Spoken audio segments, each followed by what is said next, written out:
আসসালামু আলাইকুম এভরিওয়ান, সবাই কেমন আছো? আশা করছি ভালো আছো। তো আবারও নতুন একটি ব্লগে তোমাদের সবাইকে ওয়েলকাম। তো আজকের ব্লগটি আমি সকাল থেকেই শুরু করলাম। তো সকালে নামাজ পড়ে বাচ্চাদেরকে ডাক দিলাম স্কুলে যাওয়ার জন্য। আর এখানে আমার হাজব্যান্ড রাত্রেবেলা কলা আনছে, আম আনছে, চিড়া আনছে। সকালে নাকি আম চিড়া খাবো, সেই জন্য নিয়ে আসছে। তো এগুলাকে জায়গায় জায়গায় আমি গুছিয়ে রাখলাম।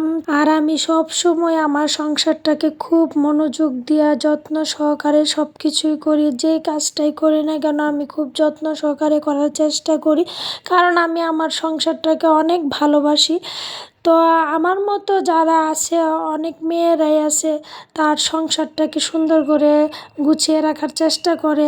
আর আমি আমার সন্তানদেরকে ভালো মানুষ হিসাবে গড়ে তোলার জন্য আমার সর্বোচ্চ চেষ্টা করব আমি। তো বাকিটা আল্লাহর ইচ্ছা, আল্লাহই ভালো জানে। তো আমার পক্ষ থেকে আমি সর্বোচ্চ চেষ্টা করে যাব যাতে আমার সন্তানরা মানুষের মতো মানুষ হয়ে উঠতে পারে। তো এখন আমি ওদেরকে আম চিড়া কলা এগুলাই খাওয়াই দিব। তো আজকে আমি একসাথে একটা প্লেটে নিয়ে নিছি। আর ফলের মধ্যে আম সবচাইতে প্রিয় আমার। শুধু আমার না, আমার বাচ্চাদেরও খুবই পছন্দ। আর আমি কাঁঠাল তেমন খাইতে পারি না, আমার বাচ্চারাও খায় না তেমন কাঁঠাল, খুবই কম।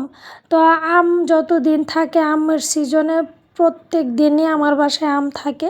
তো আম চিড়াটা খুবই ভালো লাগে। আমার আব্বা আম চিড়া খুব পছন্দ করতো।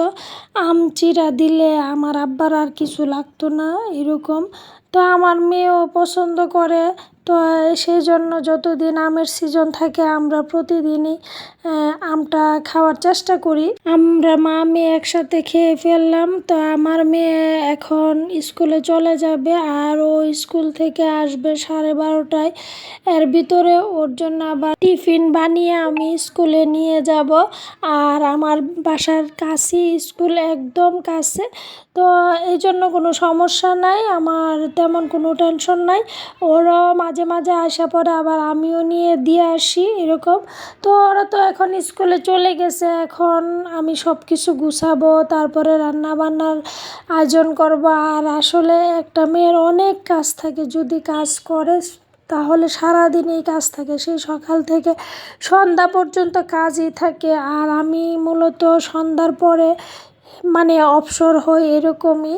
কারণ সকাল থেকে শুরু করলে দেখা যায় এটা সেটা মানে অনেক কাজ থাকে, আর আমাদের সংসারের সব কাজ একাই করা লাগে। সেজন্য আমি মানে ভিডিওটা সুন্দরভাবে করতে পারি না, কারণ আমি এত কাজ করে মানে এগুলা এত সুন্দরভাবে গুছিয়ে কোনো কিছু দেখাইতে পারি না, সেজন্য আমি খুবই দুঃখিত।